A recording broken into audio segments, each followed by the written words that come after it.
Keluarga, terima kasih bahwa Engkau memberkati kami semua, bahwa Engkau membuat kami makin lama makin kenal Engkau, dan ketika kami makin kenal Engkau, kami dapat menerima segala hal yang baik daripadamu.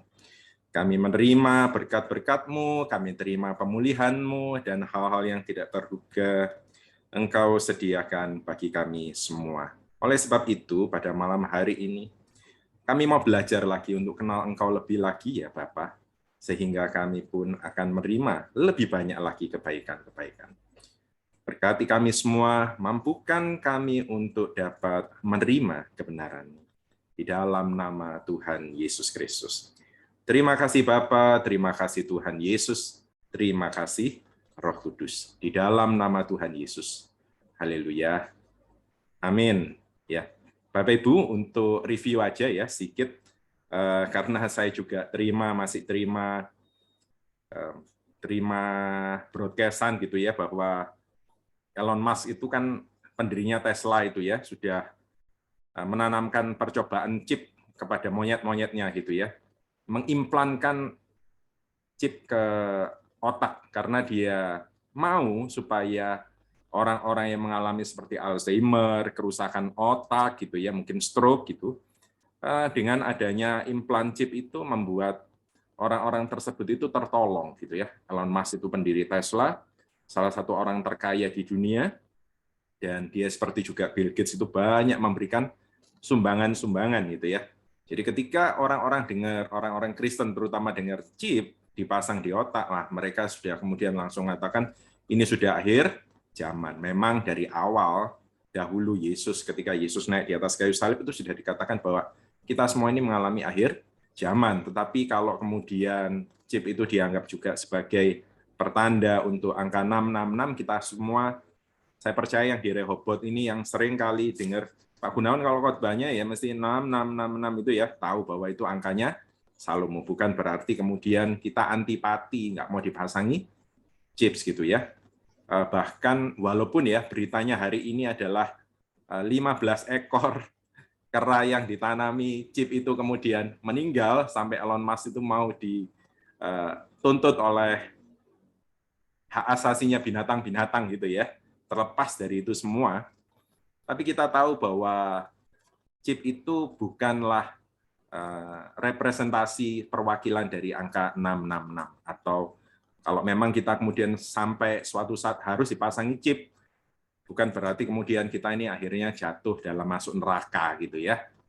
Anda tahu Sergio Aguero ya? Sergio Aguero itu pemain sepak bola Manchester City, tapi sekarang sudah pensiun karena ada kelainan di dalam jantungnya, dan saat ini dia dipasangi implan chip untuk di jantungnya untuk mengetahui kondisi keadaan jantungnya itu. Apa berarti kemudian kalau dipasangi chip itu berarti wah bakalan dia itu masuk neraka gitu ya? Enggak, Bapak Ibu Saudara ya. Kita tahu bahwa Tuhan itu Allah yang maha adil ya. Kita hari ini akan bicara tentang keadilan Tuhan.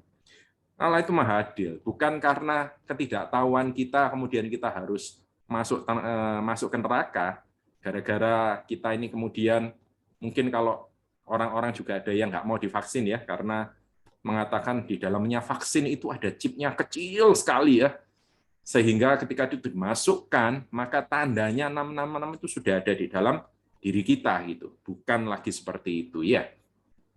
Mosok kalau sungguh-sungguh seperti itu, apa ya, Tuhan kemudian salahmu sudah dikasih tahu enggak boleh vaksin kok kamu vaksin gitu ya. Ya enggak, padahal kita tahu vaksin itu tujuannya adalah sangat baik ya. Jadi saya harapkan Bapak Ibu mengerti bahwa enggak ada hubungannya ya antara angka 666 dengan vaksin, dengan chip. Saya harap Bapak Ibu yang ada di Zoom GAP Rehoboth ini lebih dewasa ya.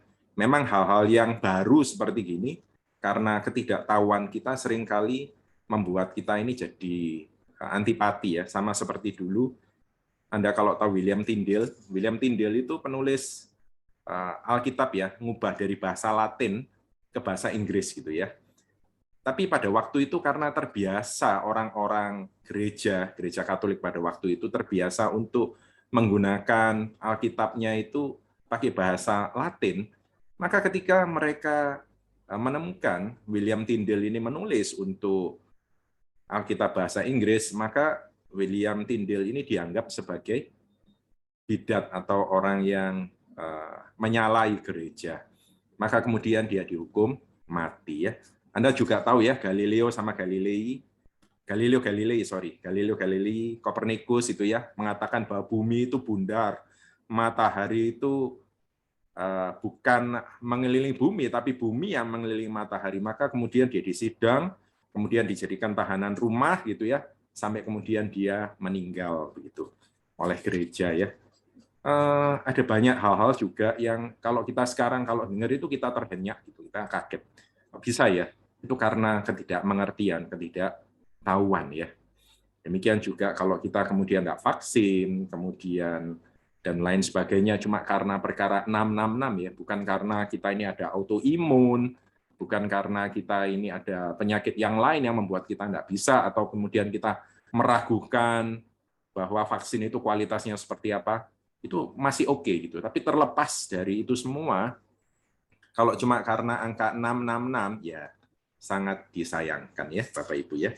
Ini cuma intermezzo aja, kemudian kita lihat di Matius 20 ya. Minta Pak Hendra tolong tampilkan mulai ayat yang pertama. Kita akan bicara tentang keadilan Tuhan. Kita akan baca tentang orang upahan di kebun anggur ya. Mulai ayat yang pertama, adapun hal kerajaan sorga sama seperti seorang tuan rumah yang pagi-pagi benar keluar mencari pekerja-pekerja untuk kebun anggurnya. Ya. Setelah ia sepakat dengan pekerja-pekerja itu mengenai upah sedinar sehari, ia menyuruh mereka ke kebun anggurnya. Kira-kira pukul 9 pagi ia keluar pula dan dilihatnya ada lagi orang-orang lain menganggur di pasar. Katanya kepada mereka, pergi jugalah kamu ke kebun anggurku, dan apa yang pantas akan kuberikan kepadamu, dan mereka pun pergi. Kira-kira pukul 12 dan pukul 3 petang ia keluar pula dan melakukan sama seperti tadi. Kira-kira pukul 5 petang ia keluar lagi dan mendapati orang-orang lain pula, lalu katanya kepada mereka, mengapa kamu menganggur saja di sini sepanjang hari? Kata mereka kepadanya, karena tidak ada orang mengupah kami. Katanya kepada mereka, pergi jugalah kamu ke kebun anggurku. Ketika hari malam tuan itu berkata kepada mandurnya, panggillah pekerja-pekerja itu dan bayarkan upah mereka, mulai dengan mereka yang masuk terakhir hingga mereka yang masuk terdahulu. Maka datanglah mereka yang mulai bekerja kira-kira pukul 5 dan mereka menerima masing-masing 1 dinar. Kemudian datanglah mereka yang masuk terdahulu, sangkanya akan mendapat lebih banyak. Tetapi mereka pun menerima masing-masing 1 dinar juga. Ketika mereka menerimanya, mereka bersungut-sungut kepada tuan itu. Katanya, mereka yang masuk terakhir ini hanya bekerja 1 jam, dan engkau menyamakan mereka dengan kami, yang sehari suntuk bekerja berat dan menanggung panas terik matahari. Tetapi tuan itu menjawab seorang dari mereka, saudara, aku tidak berlaku tidak adil terhadap engkau. Bukankah kita telah sepakat sedinar sehari? Ambillah bagianmu dan pergilah. Aku mau memberikan kepada orang yang masuk terakhir ini sama seperti kepadamu. Ayat terakhir, tidakkah aku bebas mempergunakan milikku menurut kehendak hatiku? Atau iri hatikah engkau karena aku murah hati? Ayat 16. Demikianlah orang yang terakhir akan menjadi yang terdahulu, dan yang terdahulu akan menjadi yang terakhir. Ya, Bapak Ibu Saudara, kita sering ya baca firman ini ya. Kita tahu bahwa ketika hal ini disampaikan, ini adalah sambungan dari ketika orang kaya yang datang kepada Yesus, cara bagaimana untuk hidup yang kekal, dan kemudian Yesus katakan orang kaya sulit untuk masuk surga. Kemudian disampaikan lagi bahwa murid-murid kemudian terkejut, kaget, kami sudah meninggalkan segala sesuatu, kami menerima apa? Kemudian dilanjutkan oleh Yesus bahwa mereka akan menerima sesuatu, tetapi dilanjutkan dengan ayat ini. Tetapi yang saya akan katakan tentang ini adalah keadilan Tuhan ya. Kalau kita baca dari firman ini, maka kita tahu bahwa Tuhan itu seringkali cari gara-gara. Saya seringkali kan ngomong seperti itu. Tuhan itu sukanya itu cari gara-gara gitu ya. Nggak ada hal tenang-tenang, kemudian dibuat, kemudian bergejolak gitu ya. Ayub hidupnya baik-baik, tenang-tenang gitu. Cuma karena ada yang mengatakan bahwa dia khawatir anak-anaknya berdosa, kemudian dia buat Ayub itu kemudian mengalami hal yang tidak enak. Sehingga ketika teman-temannya maisong, maka kemudian Ayub yang semula maunya dihibur, kemudian menjadi marah karena teman-temannya mulai menghakimi dirinya. Maka kemudian Ayub merasa diperlakukan tidak adil. Kita ikut Yesus. Salah satu isunya adalah kita seringkali merasa tidak adil gitu ya. Bahkan nggak ikut Yesus pun juga orang-orang itu merasa juga diperlakukan tidak adil. Tetapi kita ini punya hukum tabur tuai di Perjanjian Lama ya. Kalau tabur dan tuai itu bicara bukan lagi Tuhan, tapi bicara sistem. Paham ya Bapak Ibu ya? Kalau sistem itu ya, Anda menabur, maka tentu saja Anda nanti akan menuai, begitu ya. Dan itu adalah sistem. Kalau seperti itu, Tuhan cukup mengaturnya satu kali, setelah itu membiarkan sistemnya berjalan dengan sendirinya. Nggak perlu ada lagi campur tangannya Tuhan. Kalau Tuhan campur tangan, maka sistemnya ini pasti akan terganggu. Itu Bapak Ibu harus memahami dulu. Ya, jadi kalau kemudian Anda kalau bicara tentang saya mau diperlakukan adil, maka Anda harus ikut di dalam putaran ini, di dalam tabur dan tuai. Karena kalau ngomongkan keadilan, apa yang Anda tabur, itu pasti yang akan Anda tuai ya. Agama lain mengatakan ini adalah karma ya. Ini adalah sistem kalau mengatakan seperti itu. Tetapi kekristenan bukan masalah tentang tabur dan tuai. Kita tahu bahwa kekristenan itu adalah kasih karunia. Segala perbuatan jahat kita dianggap nol ketika kita percaya sama Yesus. Dan bukan cuma itu saja. Apabila kemudian di kemudian hari kita melakukan lagi hal-hal yang salah, Tuhan masih mau memberikan ampunan kepada kita asal kita masih mau bertobat ya. Terus seperti begitu. Makanya kemudian kalau kita sebagai orang Kristen merasa Tuhan perlakukan kita tidak adil, saya seringkali juga was-was gitu ya, takut. Nanti kalau Tuhan sungguh-sungguh memperlakukan kita adil, hasilnya nanti bagaimana gitu ya. Karena kita ini seringkali jadi orang itu suka seenaknya sendiri. Kita ini minta Tuhan adil cuma pada aspek yang menurut kita ini kurang gitu aja. Tapi hal yang lebih kita ini katakan tidak perlu di OT-OT ini Tuhan. Yang cukup dibuat adil ini cuma satu bagian ini saja. Kita ini seringkali sama Tuhan itu tidak fair gitu ya. Kalau merasa Tuhan engkau perlakukan aku nggak adil gitu ya, maka seharusnya semuanya itu dibikin sama gitu ya. Mukanya mungkin juga kalau perlu dibikin sama gitu ya. Kemudian statusnya juga dibikin sama gitu. Masalahnya kan dari awal karena apa yang kita tabur dan kita tuai hasilnya beda-beda. Belum lagi mukanya kan nggak mungkin bisa sama. Jumlah rambutnya juga nggak akan sama ya Bapak Ibu ya. Maka dari itu kalau kemudian kita mengatakan Tuhan itu tidak adil, implikasinya sangat berat Bapak Ibu. Kalau Anda mengatakan Tuhan, engkau nggak adil, tapi nggak berani ya. Kita kalau ngomong Tuhan nggak adil, nggak berani. Kita cukup punya iri hati sedikit. Seperti tadi yang kita baca, Tuhan bilang gini, kamu iri hati ya, karena aku berikan upah sedinar sehari sama yang sore. Sama seperti kamu yang sudah kerja pagi sampai sore. Implikasinya berat Bapak Ibu. Besoknya orang yang bekerja di kebun anggur itu yang sudah seharian, apa masih mau kerja lagi? Nggak mau. Demikian juga bungsu dan sulung. Ketika bungsu diterima kembali, sulungnya bagaimana? Iri hati, merasa nggak diperlakukan dengan adil, maka dia ada di luar rumah, sedangkan orang-orang yang di dalam rumah pesta semuanya. Besoknya mungkin dia sudah tidak mau lagi kerja di sana, nggak jadi anaknya, bapaknya lagi, dia out. Kita seringkali kalau ikut Yesus ini Bapak Ibu ya, saya seringkali juga berkata, kalau bisa kita ini terima segala hal yang baiknya semua, satu paket dari Tuhan. Mumpung sama-sama jadi orang Kristen gitu ya, sama-sama harus mengikuti ibadah, sama-sama kemudian harus berdoa misalkan gitu ya, sama-sama harus jalani, nek jalani ayo jalani yang serius gitu ya. Seringkali saya katakan seperti itu. Maka sama-sama nunggu nanti kiamat kecilnya datang, sama-sama nunggu Tuhan itu datang. Mumpung seperti itu, maka kita kalau bisa di dalam dunia ini terima segala hal yang baik yang juga Tuhan sediakan. Ketika kita percaya sama Tuhan, kita pasti akan menerima keselamatan, ya. Tetapi di dalam dunia ini kita masih bisa terima segala hal yang baik yang Tuhan berikan. Dia berikan janji begitu banyak di perjanjian lama. Di perjanjian baru pun dia katakan, jangan khawatir, sebab burung pun juga dipelihara, engkau pun juga akan terima pemeliharaan Tuhan.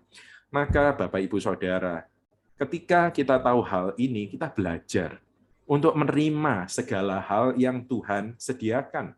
Mau kelihatannya adil, enggak adil, kita harus belajar mengenal maunya Tuhan itu seperti apa sih? Konsepnya dia itu seperti apa? Karena kalau kita gagal untuk mengerti hal ini, maka akibatnya kita akan keluar sendiri.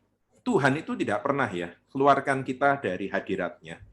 Tuhan keluarkan kita dari kerajaannya. Enggak, tapi kita berjalan sendiri keluar dari hadiratnya.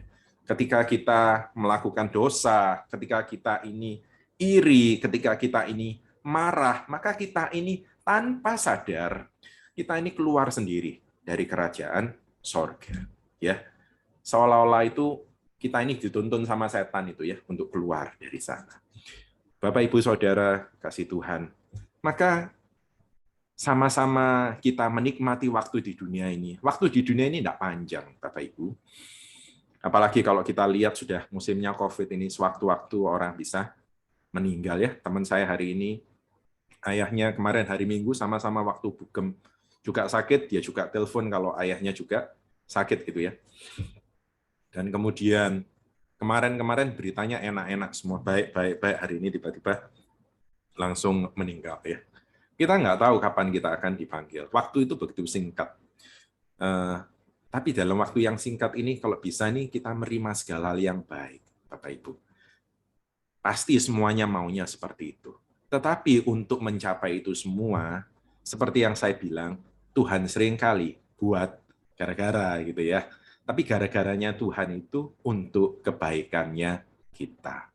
Bapak Ibu, ketika Tuhan membuat gara-gara dalam satu hidup seseorang, itu karena Tuhan mau, kan seperti kita tahu, mau menaikkan levelnya gitu ya. Tuhan membuat orang-orang ini menerima lebih baik lagi daripada sebelumnya ya. Kita kalau lihat tentang keadilan Tuhan, Anda akan lihat seperti juga Daud dan juga seperti Saul. Saya seringkali suka lihat Daud dan Saul, dan kemudian kalau ada waktu saya bandingkan sendiri gitu ya. Saya rasakan Tuhan, satu Saul ini semua dimulainya sebagai anak orang kaya. Ya, anak orang kaya segalanya tercukupkan, tetapi dia jadinya manja. Sedangkan yang satunya Daud sudah ditaruh sebagai orang yang dipinggirkan oleh keluarganya, nggak dianggap, tapi kemudian mereka endingnya sangat berbeda. Demikian juga kalau kita ngomongkan tentang keadilan, kalau kita lihat hal ini semua, kalau Daud dari awal cuma ngelihat dirinya sendiri gitu ya, wah aku kok terdampar di padang belantara sama kambing domba yang sedikit gitu ya, sedangkan orang-orang lain nasibnya lebih baik, maka dia tidak akan terima segala hal baik kemudian yang diberikan Tuhan. Kalau saat ini kita lihat diri kita dan kemudian kita bandingkan dengan orang-orang sekitar kita, masih ada kurangnya aja kita ini. Tuhan mestinya kan lebih baik seperti gini, seperti gitu ya. Kita ngajari Tuhan, Tuhan harusnya aku ini punya posisi seperti ini, kekayaanku segini, pekerjaanku harusnya lebih baik begini. Pada saat-saat COVID seperti ini, kalau saja aku bekerja begini, dan lain sebagainya. Dan kita banyak gitu ya, banyak ngomong komplain sama Tuhan, dan kita tidak lagi merasakan damai sejahtera kita. Keadaan bukannya tiba-tiba kemudian berubah, tidak akan. Tapi keadaan akan tetap seperti itu, bahkan juga akan jadi lebih buruk. Kalau kita sekali lagi mempertanyakan keadilan Tuhan, kita malah akan keluar dari situ semua. Sekali lagi seperti saya katakan, kalau Anda mau diperlakukan adil sama Tuhan, Bukan cuma satu aspek, semua aspek Tuhan akan perlakukan adil. Anda akan hidup lagi dalam hukum tabur dan tuai. Tapi kan kita ini maunya hidup dalam kasih karunia.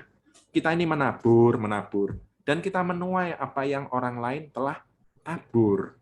Kita ini cuma istilahnya itu kan nggak layak untuk terima keselamatan, nggak layak untuk hidup enak, nggak layak untuk hidup nyaman.